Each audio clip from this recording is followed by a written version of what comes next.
ABC Women would like to thank BIPOC Executive Search for sponsoring today's episode.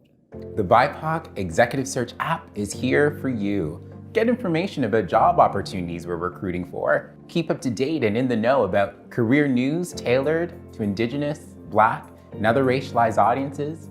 Gain helpful tips and learnings to help you on your career trajectory, celebrate job appointments, and more. The BIPOC Executive Search app, here to elevate the candidate experience for Black, Indigenous, and communities of color. Free to download and available on iPhone and Android smartphones.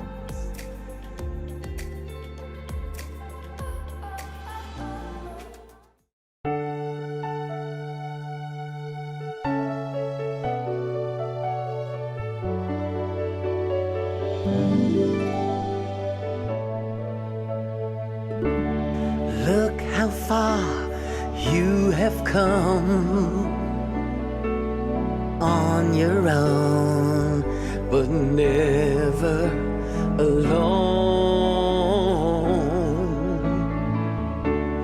Through the rain and through the shine, here's your moment,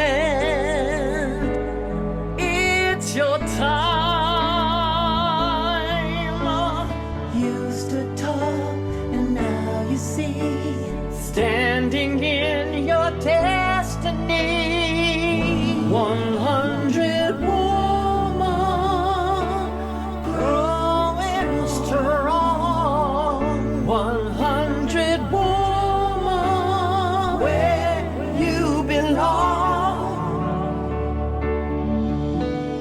You stood tall and now you see, you have reached your destiny, woman.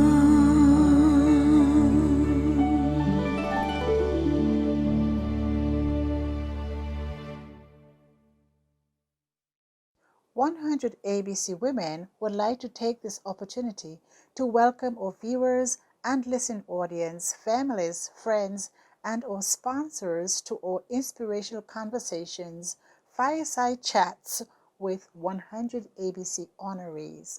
100 Accomplished Black Canadian Women is a bold initiative created by the co-authors, the Honorable Dr. Jean Augustine, a former MP, Donna Jones-Simmons, a corporate diversity executive, and Dr. Denise O'Neill-Green, Vice President, Equity and Community Inclusion at Ryerson University. Our mission is to celebrate and archive the professional accomplishments of trailblazing Black women from all across Canada. The goal is to create an ever-expanding database available for current and future generations via print media, public and private libraries, as well as a website, which is www.100abcwomen.ca. We are pleased to bring you a series of fireside chats, which include conversations around education, healthcare, entertainment, creative arts, legal, technology, entrepreneurship, diversity and equity, media, engineering, politics, sports, and so much more. These, we know, are topics that matter to us and to you. These educational and inspirational conversations will be made available to all current and future generations via our 100 ABC YouTube channel. This is a great way to learn from our elders, brilliant-minded and accomplished Black Canadian women. Without further ado, please join Moderator Candies Kotchapaw with episode number 20, Community Speaks. Good afternoon, everyone. Thank you for joining us today for this fireside chat with a very distinguished panel on community advocacy. These women are among this year's recipients, and we're also joined by an alumna of the 100 Accomplished Black Canadian Women. I'm excited for today's chat, and with us we have Nadia Thompson, Bernice Carnegie, and Marjorie Taylor. Let's start with you, Nadia. Can you do your introduction and let us know where did you get your start in community advocacy, and what does community advocacy mean to you? Thank you so much. I am very happy to be here. So yeah, I live in Winnipeg. My name is Nadia Thompson, and I started off with trying to learn how to connect with my community. So in the beginning, I started off dancing with the Jamaican Association of Manitoba, which kind of got me more in tune with my Caribbean background. Both my parents are Jamaican. And from that, after school and having my daughter, I decided to be more involved within the community as a whole. With that, I took on the role of starting with the Jamaican Association as a secretary and chair of the community education program outreach. I also joined Folklorama, which is one of the longest running multicultural festivals here in Manitoba. And I also joined the Black History Winnipeg chapter at that time, which is now changed to Black History Manitoba. So I've been with Black History Manitoba for 12 years. And it's been just an amazing, great advocacy group, community organizing, and we're trying to promote the education of our young people with regards to specifically Black history. When you're thinking about community, what got me motivated is the connection between all our different societies and our multiculturalism here in Manitoba. And it just gives you a hope for the future, and you want to be able to have our elders pass on that torch. So we have to figure out a way to connect our future with our past. And that's where we kind of start. And that's where I start in my advocacy of trying to connect, have that intergenerational connection with our young people and motivating them to want to learn more about Black Canadian history. That's wonderful. Thank you so much for giving us that excellent intro. I like the piece that you just talked. Thank you. I like the piece that you ended with about intergenerational collaboration and getting young people to work together with elders. So Bernice, I'll bring you in on the conversation right now. I'll ask you also to do an introduction, but I'd ask you as a really strong storyteller to talk about the strong influence of your father and wanting to carry on his legacy and where that journey has taken you. I am happy to be called an elder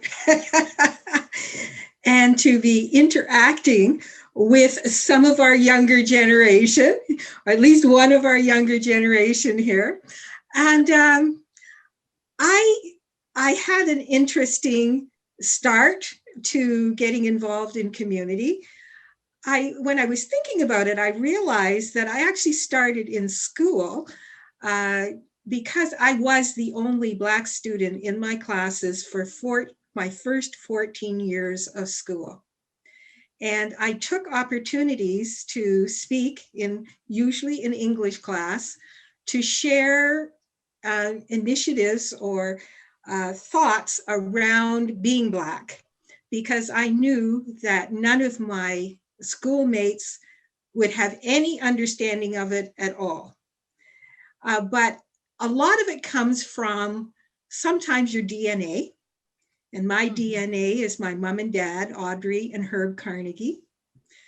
And every day I am grateful for what they have brought to my life, because I saw them being involved in community from very early, from voting.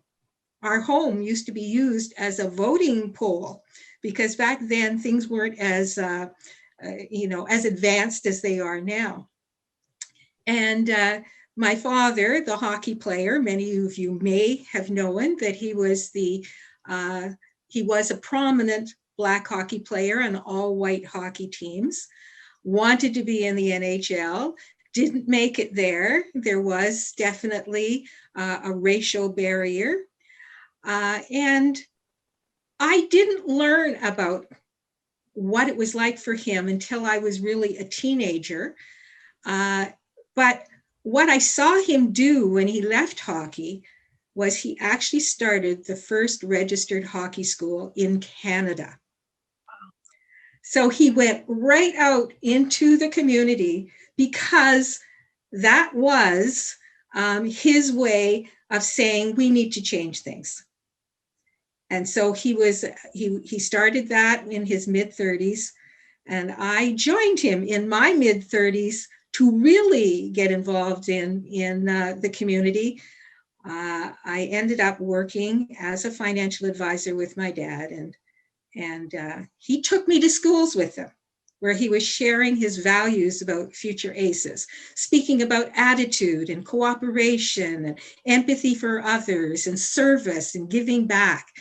And I kind of followed along, and hey, I caught the bug. So I caught the bug, and there you are. I ended up doing 40, it's been 40 years now that I've actually been speaking to thousands upon thousands of young people in schools to try to have them commit to how they're going to interact with other people. That's incredible. That's amazing. Thank you so much for sharing that, Bernice. And what a strong message to our young people coming up, listening to you saying that, you know, the sense of commitment to making sure that our communities are better doesn't have to just start from, you know, it doesn't have to come from a place of, you know, I have to reinvent the wheel. It could be something that was started long before you even got there. So I appreciate you sharing that initial story. And of course, bringing you in, Marjorie, you also have a very strong background in volunteerism and leading through education. So along the lines of what Bernice just mentioned about capitalizing on her father's story, can you share with us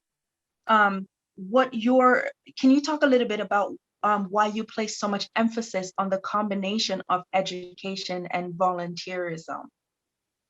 I'm happy to do that. As you mentioned, my name is Marjorie Taylor, and I grew up in Jamaica. So my formative years until the age of 21, when I immigrated to Canada, was spent in Jamaica. But I would say that my volunteerism actually started when I would say, at about the age of 10, when I, started to be interested in singing and acting, and actually represented, this was in elementary school, I represented the region in my school in the festival contest that we had in Jamaica. And that was my first taste of quote fame, I guess, and attention seeking.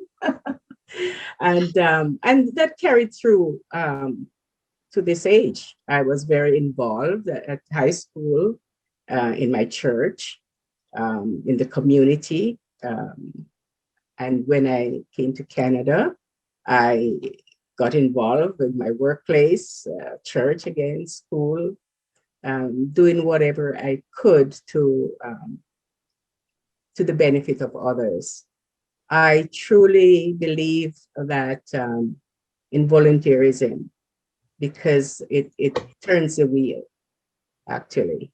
And I would say that because of some challenges, when I was growing up, my father died when I was 10, and my mother raised us by herself. And I know that she couldn't have done this without the help of others. And that I've always had an attitude of gratitude, and I feel that I should give back. And so, as I mentioned, I've been involved in various different capacities, and I've always, taken up the challenge of learning different things, raising my family, and I studied along. I believe in education, so it was raising my family, working, and continuing my education at night school, many months and years. But it extended possibilities for me. and networking. And I had to be an advocate for my family, for myself, particularly for my children, and also in being involved in clubs and various organizations. We felt the need to make a difference in the lives of people in our community through various means. So it has always been, as I would quote Bernice, it's volunteerism is in my DNA.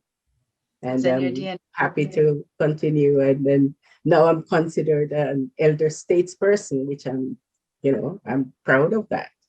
I'm happy to be called an elder. So, that's my note on volunteerism and how it can impact and make a difference in the lives of others.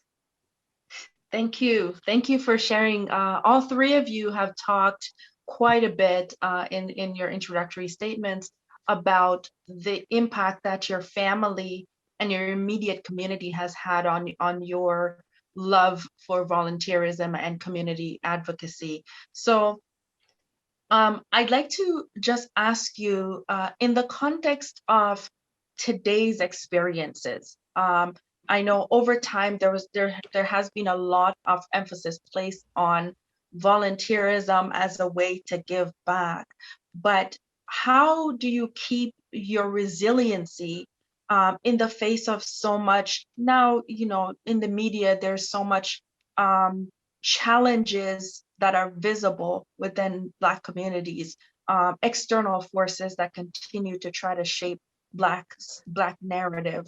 What would your response be to young people who are looking to commit to the level of volunteerism that you each had to do for advocacy? What would you say to them? Feel free to jump in as well. In the organization in which my parents and I started more than 30 years ago, the Herbert H. Carnegie Future ACES Foundation, we have been actively attending schools for more than 30 years, because we were doing it before we even started the foundation. And my father and I would speak to approximately 20,000 students a year, and hundreds of schools throughout Ontario took on our project of Future ACES, which it was a concept of how are you going to be a better citizen? What are you going to do to make a difference? Now, we had an education team that worked with us that went in and actually trained teachers about how to use the philosophy that my father developed. And we also did leadership initiatives with kids so that they could develop on their own how they were going to take these ideas and actually work them through within their schools. And we were told by many, many educators that it really did change the narrative and the atmosphere in their school, until the Ministry of Education actually considered us as one of the top character initiatives to help young people. But in addition to that, we also had a scholarship program.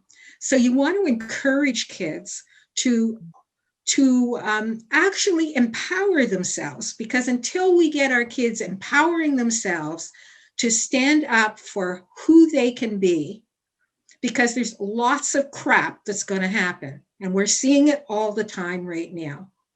So we need our kids to be strong, and we need to give them the skills to do that. And that's what we did with Future ACES. We gave them the skills to try to be stronger. Now, we had a scholarship initiative that was attached to it.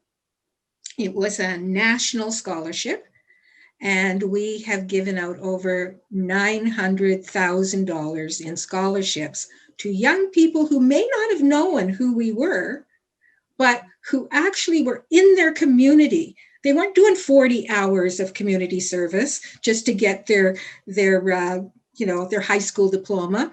They were doing between 600 and 1,000 hours of community service. And we had 15 teams of adjudicators that would go through those scholarships. So that connection to young people, hearing what older people can bring to it, learning from their experiences is so important to make the connection and hopefully help what's happening now.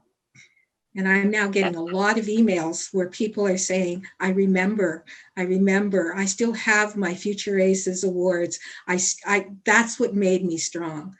So I just know that Nadia and Marjorie are out there doing the same kinds of things that will bring our young people into the fold. Absolutely, and I'm happy that you that's a great segue into what Nadia is doing out in Manitoba. Can you talk a little bit about your Black History 365 project and how that is impacting young people that you're working with? Sure. So what we basically established that in talking and over the last, especially the last 5-6 years, the motivation of our young people is a struggle to get.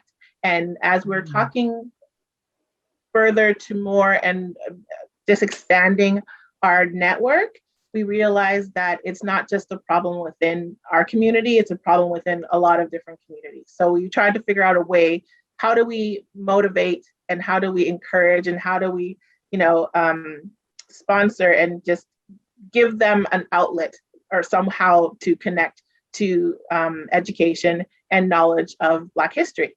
And when it came down to our pandemic and our situation right now, a lot of those communications were done social or virtually, and we had to figure out a different path because we usually have about between 12 to 18 different events between December and February in celebration of Black History Month. But then we realized that there's so many other avenues that we can take and so many different activities that we can do. And it just February is just not long enough. And the more that we talked to people, the more that there was an understanding that we're making history every day. And the importance of what we do as a people is a daily recognition that we should be having.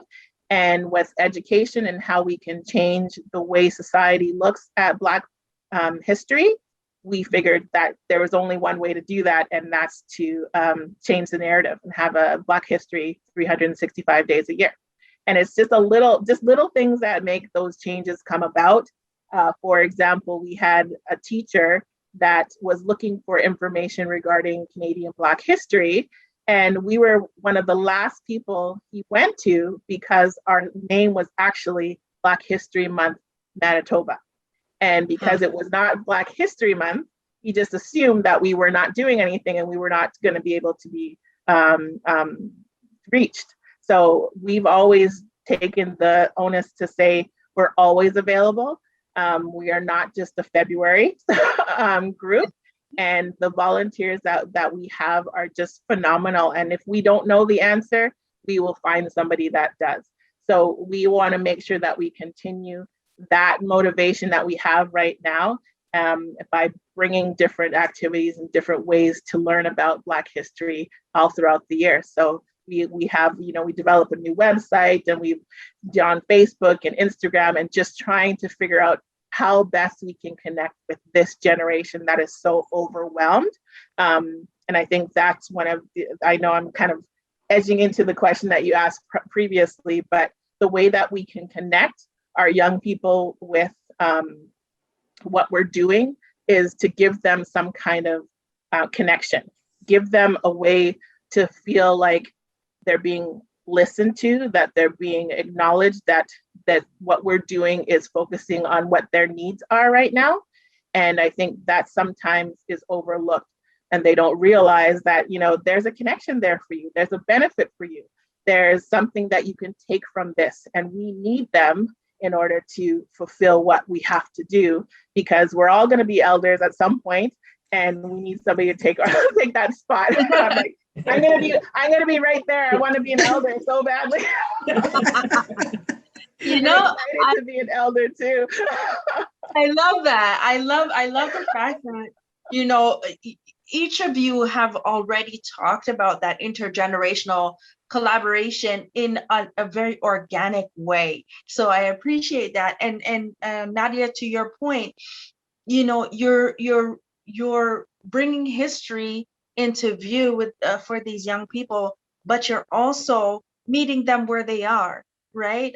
Using the mechanisms that they're accustomed to, teaching new things, but also teaching them about their history. So to this point, Marjorie, I'd like to bring you in to talk about what would you say is the most impactful approach to volunteerism as a form of community advocacy?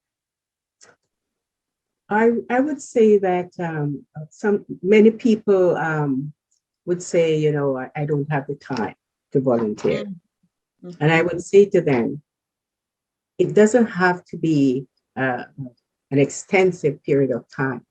Because when I started to volunteer, it was, you know, bit by bit. And maybe start with something that you might have a passion about. You know, test it out, see how it is for you, how many hours you can commit.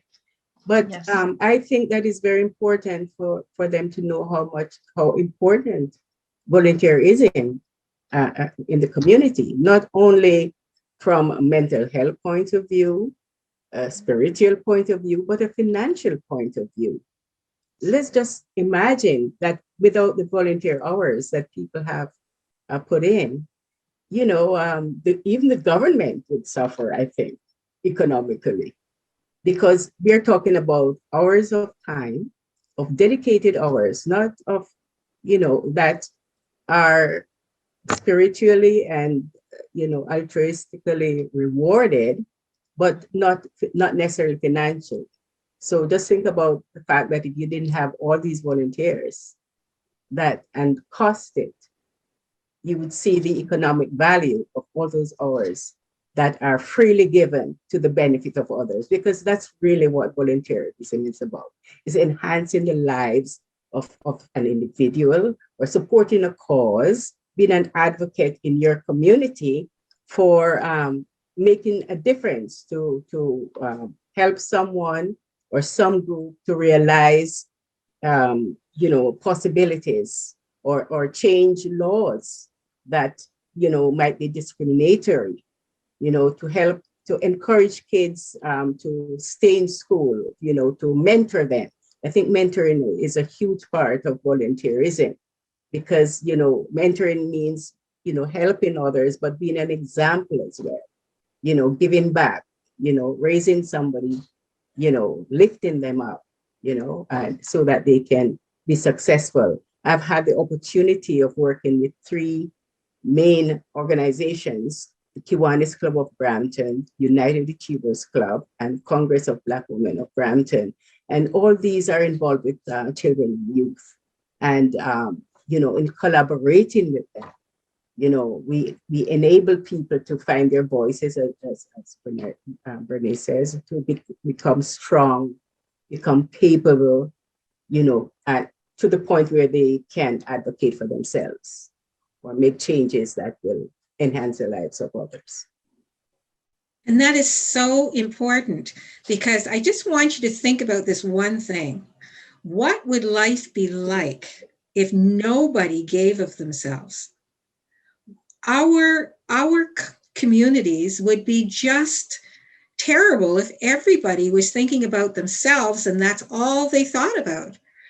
And the more you want to share of yourself, it becomes addictive.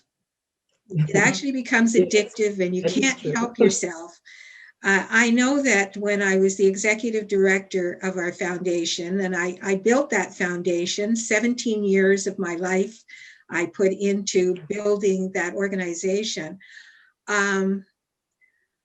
I sometimes work 60 and 70 hours a week, but it was because I could understand what my father was trying to do. He planted a seed that I could not ignore. I couldn't ignore it. And the stronger that we make help our young people to be, and even our adults, because it's not just a little, there's a ceiling on giving. There's no ceiling on giving. Giving is so important to everything that we do in our society. So as mothers, we're continually giving to our children. It's just an extension of motherhood. Really, it's just an extension of motherhood, and saying, I took on many thousands of young people. And the thing is, we had hundreds and hundreds of volunteers that helped us at Future Aces to make it happen. Yes. So you can't do that in a vacuum. No, We've all got to go out there and make a difference. Like, we have to fight what's going on now. We need more of you. We need more and more people to actually stand up and say, you know what? We want our society to look better. Yes. So, this is an interesting point here, because Marjorie, you mentioned, the fact that it's so important for people to recognize the value in volunteerism, right? There's many different inherent points of value, such as the fact that you're giving your time, but also you have an economic and a spiritual aspect to volunteerism. You're staying connected to your community. What would you say, and I know we are very close to time, but Nadia, what would you say to young people that you engage with who say, I can't volunteer right now because I'm carrying, 3 other family responsibilities, which is reality, in this time. People are, economically, you have to help out with your family, or, you're working 2 jobs while going to school. What would you say to young people? Why is it so important to continue to volunteer? What would you say? I believe in leading by example, and the best I can give is myself. Like, I can't judge, and I can't tell anybody how their lives are going to turn out or what their days are going to look like. What I can do is say to anybody that's suggesting that they don't have that time, take a look at your day, evaluate your day, evaluate what you spend most of your time on, and how you're fractioning your day, and give it a real self-reflective look. Because I know for myself, at a young age, I was a single mom, I was going to school, and I was working, and I still volunteered. So as much as times have changed and situations have changed, and I'm going to be really frank and honest, volunteering is not going to be for everybody. Not everybody's going to want to do it. Not everybody's going to feel that motivation to do it. But if you really reflect on yourself and say, you know what, there's going to be a point in time that I might need somebody to do something for me as a volunteer, it could change somebody's whole world by giving an hour of your time, giving, once a month, doing something to give back. And it's just the benefits that the other ladies have already mentioned is just an overwhelming sense of self, because you understand that your life is about other people. It's not just about you. And in order for you to receive that joy, you have to give that joy. So that's how I feel that for young people, I think that's an important a self-reflection and a more a time management. It has to be looked at, because I have a young person in my house that spends a lot of time on the computer, a lot of social media. I'm going to put my mom hat on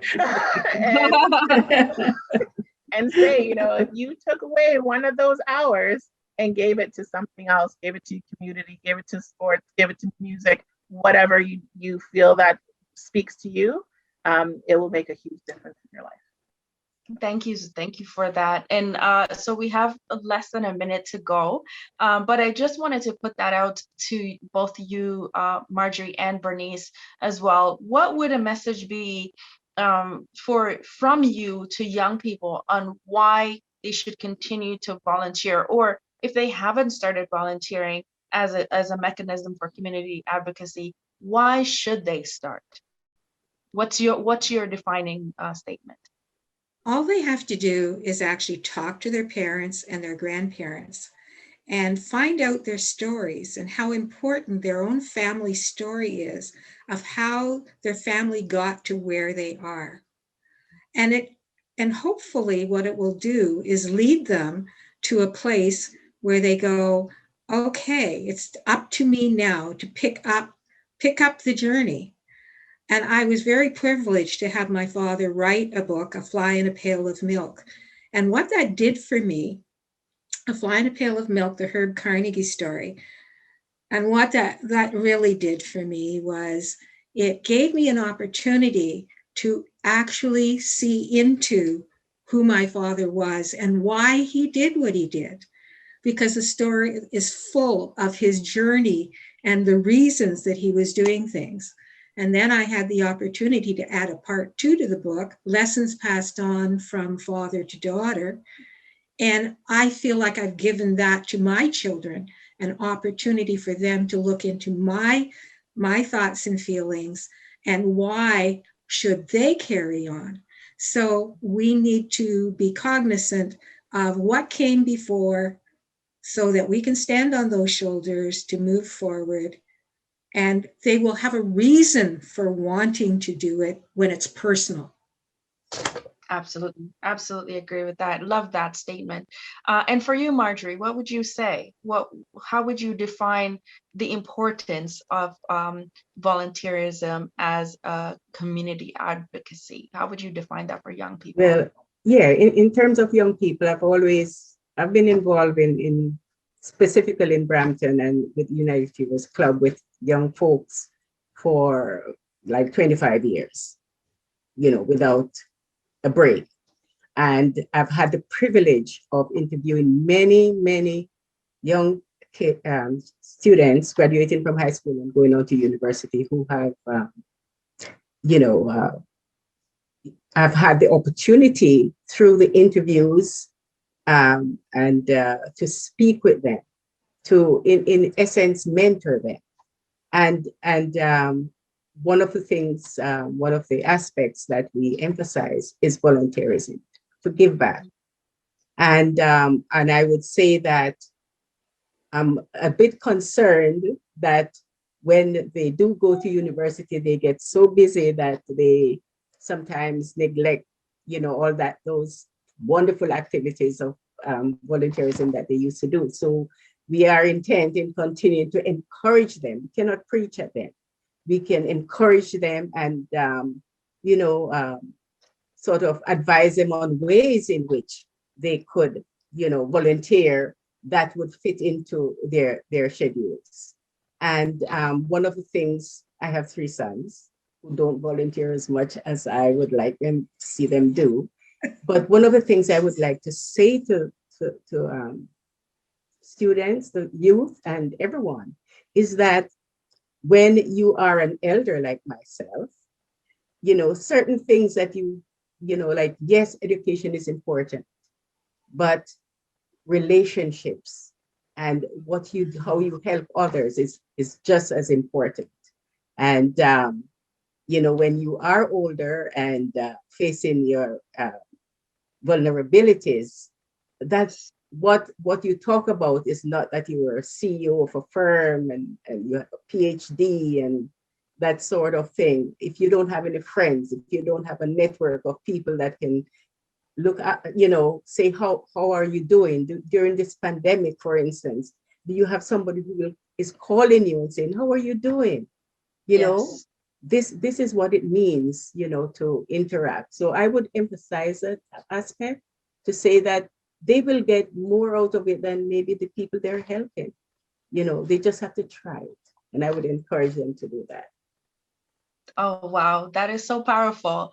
Unfortunately, we are out of time. This needs a part 2 and a part 3. It is not often that we get to be in the same room with knowledge sharing amongst our communities. And I think this is the strength of Black communities, when we come together, when we sit and we talk we learn from each other. And it is a complete and total privilege for me to have been able to sit with all three of you, Bernice, Nadia, and Marjorie, sharing about community advocacy. Your work is incredible, and I thank you for continuing to contribute to the strength and the excellence of Black communities. Thank you so very, very much. Well, it's been a pleasure, ladies. Thank you for having me. And I wish you all well. You as well. Keep safe.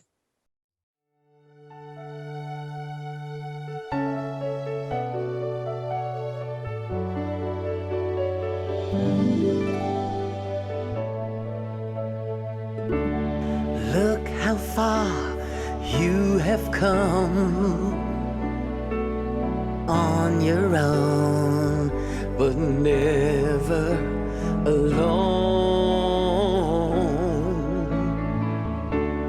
Through the rain and through the shine, here's your moment,